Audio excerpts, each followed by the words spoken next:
अस्सलामुअलैकुम दोस्तों, मैं हूं राव कमर रिजवान और आप देख रहे हैं मेरा यूट्यूब चैनल। मुझे हम उम्र लड़कियों की तरह शादी का चाव ना था। अपनी किताबों को सहेलियां समझती और उन्हीं से मोहब्बत थी। बीए का आखिरी साल था और यूनिवर्सिटी में पढ़ने के ख्वाब देख रही थी कि वालिदा को मेरे लिए एक रिश्ता पसंद आ गया। मुझ में हुस्न की कमी ना थी, मगर दौलत में हम उन लोगों से कम थे। कुछ रिश्तेदारों ने कहा, बेमुरव्वत किस्म के लोग हैं, यहाँ रिश्ता ना करो। लेकिन माँ ने उनकी बातों को नज़रअंदाज कर दिया। कहा कि कैसर बीमार रहते हैं, तभी वक्त से आलिया के फ़र्ज से सुबुकदोश होना चाहते हैं। जबकि वालिद इतने बीमार ना थे, बल्कि ज़ुबान खलक को नज़रअंदाज करने में लड़के की खूबसूरती और कुछ उसकी दौलत भी एक वजह थी। मैं अपनी शादी पर खुश न थी। एमए करना चाहती थी, लेकिन माँ बाप को रंजीदा भी ना करना चाहती थी। तभी इनकार ना किया और न जिद पर अड़ी। उनके फैसले पर सर तस्लीमे खम कर दिया। बीए का नतीजा आने से पहले ही मेरी शादी धूमधाम से शादाब से हो गई। पहले ही रोज़ दुल्हा अच्छा लगा, खूबसूरत, हंसमुख, शगुफ्ता मिजाज, बात बात पर हंसाने वाला। ससुराल में भी आओ भगत हुई। मेरा मन उन लोगों का हो गया। सोचा शादी तो होनी ही थी, अच्छा है वक्त पर हो गई। मुझसे छोटी 3 बहनें थीं, उनकी भी शादियां होनी थीं। यही सोचकर यूनिवर्सिटी ना जा सकने के ख्वाब को दिल के संदूक में ही बंद कर दिया। शादी को बहुत मुश्किल साल गुजरा था कि अल्लाह ने एक बेटी से नवाजा। मैं बच्ची की परवरिश में लग गई। सास ने मूड खराब कर लिया। हालांकि मुलाजमा, नौकर सब मौजूद थे, मगर वो हर वक्त शादाब के कान खाती कि ये काम नहीं करती, घर की तरफ तवज्जो नहीं देती। सभी जानते हैं कि पहला बच्चा पालना मुश्किल होता है। मैके या ससुराल से किसी न किसी की सपोर्ट की ज़रूरत होती है। मेरी बेटी शीबा की परवरिश में अम्मी जान और बहनें ताउन करती तो मैं मैके चली जाती। इस पर शादाब की अम्मी और बहनें बुरा मनाती। बिलाखिर मैके जाना छोड़ दिया ताकि घर का माहौल ख़राब ना हो। अम्मी, अब्बू, भाई और बहनें सब पूछते, फ़ोन करते कि क्यों नहीं आती हो। क्या बताती कि यहाँ सब बुरा मनाते हैं। तभी शौहर ने मना कर दिया है कि मैके नहीं जाना है। उनसे कहती कि मैं अपने घर सुकून से हूँ। हालांकि ये बात दुरुस्त ना थी, अपने घर सुकून से ना थी। इस घर का हर फर्द ये एहसास दिलाता कि मैं गरीब घराने से हूँ और अमीर लोगों ने बहू बनाकर एहसान किया है, तो अब मुझको उनका ये एहसान भुलाना नहीं चाहिए। चाहे कोई सोने का निवाला खिलाए और किसी न किसी बहाने बेइज्जती भी करता रहे तो इंसान का दिल टूट जाता है। तब फूलों की सेज भी ना कांटों का गहवारा बन जाती है। यहाँ खाने पीने ओढ़ने की कमी ना थी। गहने, हार श्रृंगार का ढेर सारा सामान, सभी खुश था। लेकिन ससुराल वाले जिन नज़रों से देखते, उनमें मुझको कमतर समझने का एक एहसास पोशीदा था। इसी एहसास की लौ पर मेरा दिल हर लम्हा सुलगता और पिघलता रहा। गुलाबी रंगत में जर्दी घुलने लगी और मैं वक्त की तपिश में नरमो नाजुक फूल की तरह मुरझाने लगी। अम्मी अब्बू मिलने आते, हैरत से मेरे चेहरे को देखते। बहनें सवाल करती, आपी तुम्हें क्या हो गया है? मैं कहती कि कुछ नहीं हुआ, छोटी बच्ची जगाती है, रात नींद पूरी नहीं होती, बस। फिर यह हुआ कि मेरा मैके जाना बिल्कुल ख़त्म हो गया। अम्मी के पड़ोस में एक लड़की शगुफ्ता रहती थी जो मेरी हम उम्र थी। इत्तफाक से उसकी शादी हमारे साथ वाले घर में हो गई। ब्याह कर आई तो मेरे पास आना जाना शुरू कर दिया। यूं शगुफ्ता की जुबानी मेरी अम्मी को मेरे बारे में बातें पता चली। अम्मी कहती कि हैरान हूँ, आलिया किस मट्टी की बनी है, इतना कुछ सहकर भी मैके में शिकवा नहीं करती। शादाब ज़्यादातर अपने कारोबार के सिलसिले में बाहर रहते, रात को आते। जो माँ रिपोर्ट देती उसके मुताबिक उनका रवैया मेरे साथ होता। शरीफ घराने की लड़कियां हर दुख सहती हैं, मगर इस वजह से अपना घर नहीं छोड़ती कि माँ बाप को तकलीफ ना हो। मैंने भी खामोशी से तलख रवैये बर्दाश्त किए। वालदैन से शौहर और उनके घर वालों की शिकायत ना की। मेरी बेटी शेबा बमुश्किल 2 बरस की थी कि दूसरी बेटी हो गई। 2 नन्ही मुन्नी बच्चियों की परवरिश में सब कुछ भुला दिया, अपनी हस्ती से बेगाना हो गई। उन्हीं दिनों सास बीमार पड़ गई। उनकी खिदमत गुजारी को शादाब ने अपनी एक कोलीग के तवस्सुत से एक नर्स का इंतज़ाम कर दिया। ये नर्स उनकी कोलीग की बहन थी। लड़की का नाम फरजाना था, 16 बरस की थी। उसने मेरी सास की बहुत अच्छी देखभाल की। ऐसी खिदमत की कि सगी बेटियां भी शायद ना करें। चलने फिरने से माजूर हो गई थी मेरी सास, पानी तक खुद ना पी सकती थीं। ये लड़की ही उनको नहलाती, कपड़े तब्दील कराती, बाथरूम ले जाती, वक्त पर खाना खिलाती, दवा देती। गर्ज जिस खुलूस से फरजाना ने अपनी ड्यूटी सर अंजाम दी, तमाम अफराद खाना उसका शुक्रिया अदा करते न थकते थे। फरजाना उनकी मुस्तकिल ज़रूरत बन गई थी। सास ने 2 छोटी बेटियों की शादियां कर दी थीं। घर में मैं और फरजाना रह गई थी। फरजाना के वालिदैन का इंतकाल हो चुका था। वो अपनी बड़ी बहन और बहनोई के पास रहा करती थी। उसकी बहन का नाम जमीला था और ये शादाब के ऑफिस में काम करती थी। उन दिनों मैं तीसरी बार मां बनने के मरहले से गुजरने वाली थी। सास की खिदमत करने से माजूर थी। सोचती थी अगर फरजाना ना मिलती तो न जाने हमारे घर का निज़ाम कैसे चलता। मैं तो अपने बच्चों और उनके मसलों में ही पूरी हो गई थी। एक रोज़ फरजाना को सख्त बुखार आ गया। वो इतनी बीमार पड़ी कि उठना महाल हो गया। शादाब ने उसकी बहन को फ़ोन किया। जमीला आकर उसको ले गई। फरजाना के जाते ही हमारे घर का निज़ाम दरहम बरहम हो गया। शादाब काम छोड़कर माँ के सरहाने बैठे रहने पर मजबूर हो गए। नंदे बारी बारी चंद दिन आकर रहती। उनके शौहर इसरार करते कि घर चलो। ससुर बेचारे अक्सर बाहर से खाना मंगवा कर खाने लगे। जब बच्चों से वक्त मिलता मैं किचन में जाती कि जो हो सकता कर देती। सास मुझ पर चिल्लाती कि कैसी बहू मिली है जो किसी काम की नहीं है। बीमार सास का खाना अलग से बनाना होता था। ससुर को शुगर और ब्लड प्रेशर था, इसलिए उनके लिए अलहदा परहेजी खाना तैयार करना पड़ता। फरजाना तो ये सब खुश उसलूबी से करती, मगर मुझसे ना हो पाता। एक रोज़ शादाब ने अपनी माँ के लिए खाना बनाने को कहा। मेरी तबीयत ठीक ना थी। किचन में गई तो चक्कर आने लगे। बच्चे की पैदाइश के आखिरी अयाम थे। गर्मी बहुत थी। बमुश्किल उनका परहेजी खाना बनाया, मगर यखनी पतली रह गई। दलिया थोड़ा सख्त हो गया।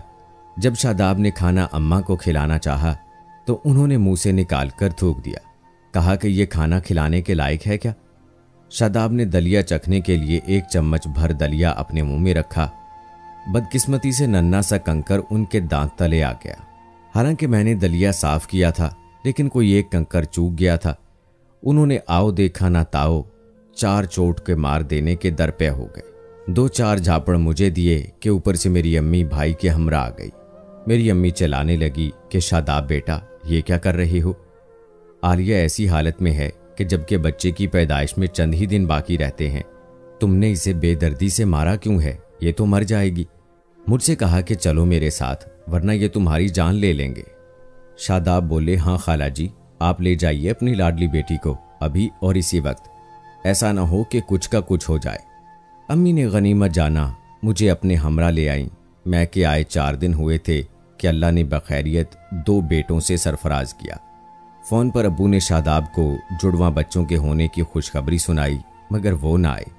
उनकी वालिदा की तबीयत ख़राब थी तो कहने लगे जब अम्मी जान को अफाका होगा आ जाऊंगा। वही फरजाना को लेने जमीला के घर पहुंचे। वो अब ठीक हो गई थी। जमीला से दरख्वास्त की कि अपनी बहन को भेज दो, मेरी बीवी मैके में है, अम्मा को देखने वाला घर में कोई नहीं है, मैं कब तक कारोबार छोड़कर बैठा रहूंगा। जमीला ने मेहरबानी की और फरजाना दोबारा हमारे घर आ गई। घर फिर से संभल गया। अम्मा जान मरते मरते जी उठी।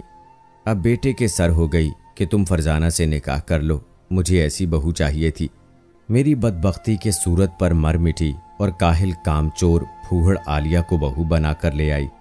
सभी ने कहा कि यह कैसे हो सकता है, अब तो आलिया 4 बच्चों की मां बन चुकी है, इस पर सौतन डालना किसी तौर मुनासिब नहीं। हमारे ससुर ने भी समझाया कि हमारी तुम्हारी जिंदगी थोड़ी रह गई है, अपनी मत सोचो, अपने पोते और पोतियों के बारे में सोचो। मगर सास ने हर दलील को मुस्तरद कर दिया। फरजाना का हाथ शादाब के हाथ में देकर कहा कि यह मेरी आखिरी ख्वाहिश है कि तुम इसी से दूसरा निकाह करोगे। देख लेना तुम्हें राहत और सुकून इसी से मिलेगा। गर्ज मेरी सास ने जिद करके फरजाना का निकाह शादाब से करवा दिया।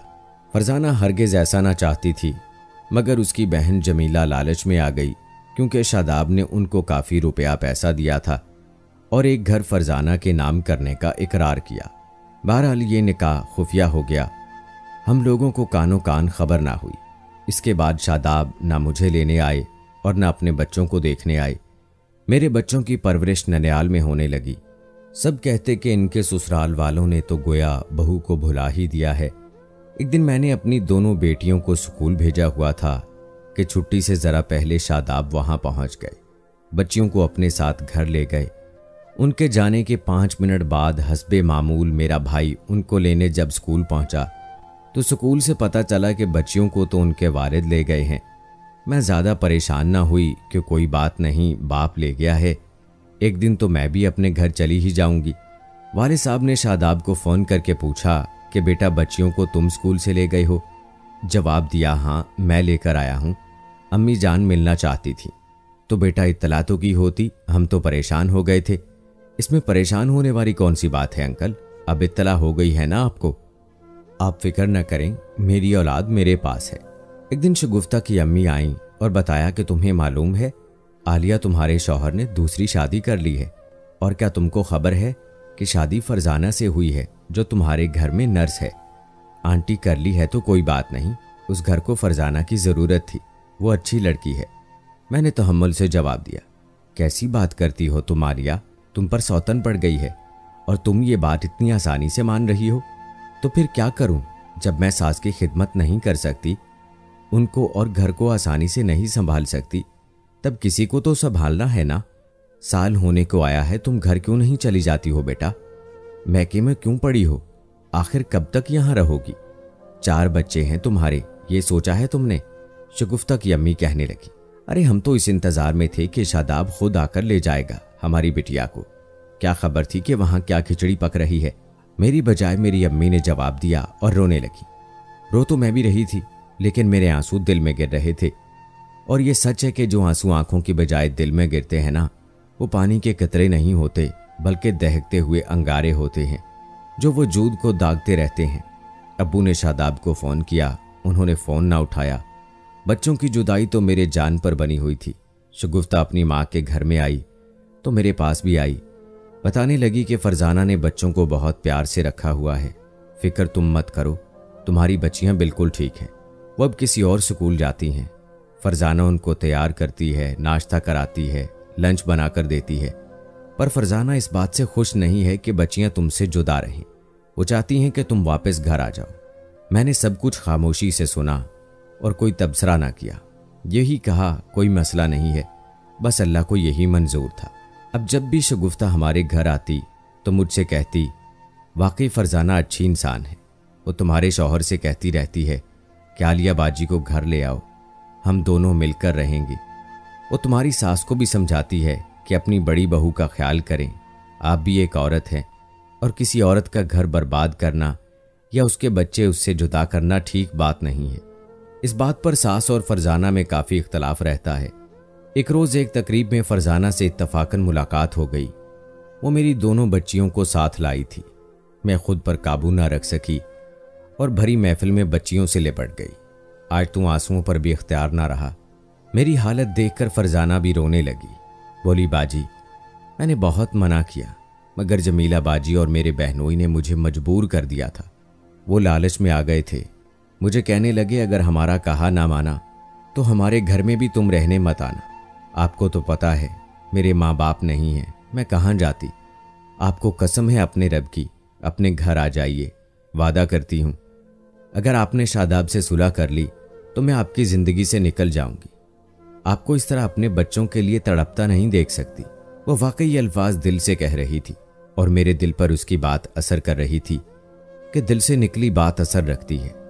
उसके बाद तो जैसे फरजाना ने अपना मिशन बना लिया कि वो मुझे घर लेकर ही जाएगी। उसने शादाब के भी कान खा लिए कि बाजी को घर वापस लाओगे और उनके साथ हुस्ने सलूक से रहोगे तो मैं रहूंगी, वरना मैं चली जाऊंगी। एक दिन शगुफ्ता ने आकर बताया कि फरजाना रूठकर अपनी एक सहेली के घर चली गई है और झगड़ा तुम्हें पता है किस बात पर हुआ है। वो ये झगड़ा कर रही थी कि तुमको घर वापस लाया जाए, और ये अफवाह भी सुनी है कि शादाब उसको तलाक देने वाला है। कुछ दिनों बाद मेरे ससुराल के कुछ मुअज़्ज़ज़ लोग अब्बू के पास सुलह सफाई को आए। शादाब भी साथ थे। अब्बू से माफ़ी मांगी, मुझे घर ले गए। मैं तो उसी दिन की मुंतज़िर थी कि अपने घर लौट जाना चाहती थी। बच्चियों के बगैर अब मैं ना रह सकती थी। घर में कदम रखते ही मुझे सुकून मिल गया, जैसे किसी को अपनी खोई हुई जन्नत वापस मिल जाए। मेरा कमरा साफ सुथरा उसी तरह सजा हुआ था, हर शय करीने से रखी हुई थी। मेरी शादी के वक्त की तस्वीर जो शादाब के साथ थी वो भी मेज पर वैसी ही रखी थी, किसी ने उसको वहां से ना हटाया था। मुझे ये तस्वीर देखकर लगा जैसे कि दोबारा एक नई जिंदगी मिल गई हो। बच्चियां दौड़कर मुझसे लिपट गईं कि जैसे डाली से फूल लग गए हों। ऐसा सुकून पहले कभी अपने अंदर महसूस ना किया था। लेकिन फरजाना जाने वो कहाँ चली गई थी, किससे पूछती, कौन जवाब देता इस सवाल का। अगले दिन मैं सोकर उठी तो देखा सास के कमरे में फरजाना सो रही है। वो वापस आ गई थी, शायद रात को जब मैं अपने कमरे में सो गई थी। सुबह 11 बजे जब मैं बच्चों के कामों से फारिग होकर जरा सस्ताने को बैठी तो वो आ गई। मुझे सलाम किया और बोली, अब मुझसे मुंह मत मोड़ लेना बाजी, ये सब कुछ मैंने तुम्हारे लिए किया था। अगर मैं रूठ कर ना जाती तो तुम कभी अपने बच्चों के पास वापस लौट कर ना आ सकती थी। बाजी, ये जिंदगी चंद रोजा है, मिलजुल कर रहेंगे, जिसका जितना नसीब होगा उसको मिल जाएगा। इसमें लड़ना झगड़ना कैसा। मैं तुम्हारे बच्चों की आया बनकर रहूंगी, क्योंकि मेरा मैका नहीं है। इज्जत की जिंदगी सिर्फ इसी घर में मुझे मिलेगी। औरत का निकाह एक ही बार हो तो अच्छा है, तलाक का लेबल लग गया तो मैं कहाँ जाऊंगी।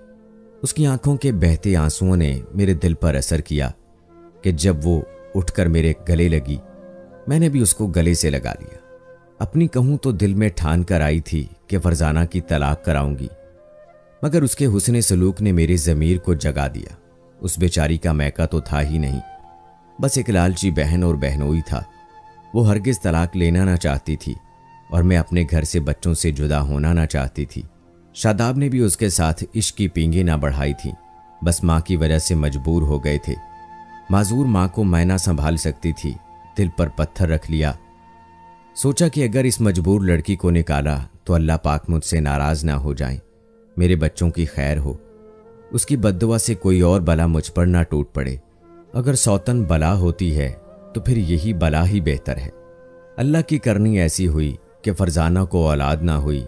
सास की वफात के बाद भी उसने ही घर को संभाला। बच्चों की परवरिश में छोटी बहन की मानिंद मेरा साथ दिया। घर का सारा काम वही करती, मुझे उठकर पानी न पीने देती और मैं आराम से रहती। शादाब की जिंदगी 2 हिस्सों में जरूर तकसीम हो गई, लेकिन मेरी नहीं। वो एक शब फरजाना के कमरे में रहते और एक शब मेरे कमरे में। उन्होंने इंसाफ का तराजू बराबर रखा। इस घर में मेरा दर्जा बड़ी बहू का था। वो बेचारी बेऔलाद थी, मगर उसने मेरे बच्चों से सगी माँ जैसा प्यार किया, तो मेरे बच्चे भी उसके साथ प्यार करने लगे। मेरे घर के सुकून को इस तरह 2 औरतों की कुर्बानी ने तहोबाला होने से बचा लिया। बच्चे बड़े हो गए। वो फरजाना की कदरो इज्जत वैसे ही करते थे जैसे कि मेरी करते हैं। ये बात बिल्कुल सच है कि इंसान चाहे तो दुश्मन का दिल जीत सकता है, और आदमी अपनी कदर खुद करवाता है। इज्जत के बदले इज्जत ही मिलती है और बदनीयती के बदले जिल्लत। कम से कम मेरा तो यही तजर्बा है।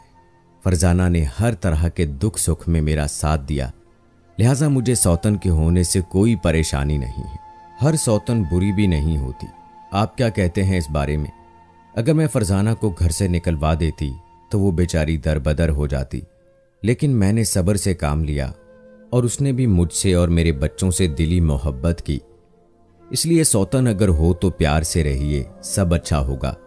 लेकिन अगर आप बुरा करेंगी तो जवाब में भी आपके साथ वैसा ही होगा। कैसी लगी कहानी कमेंट बॉक्स में ज़रूर बताएं। मिलते हैं अगली वीडियो में, तब तक के लिए अल्लाह हाफिज़।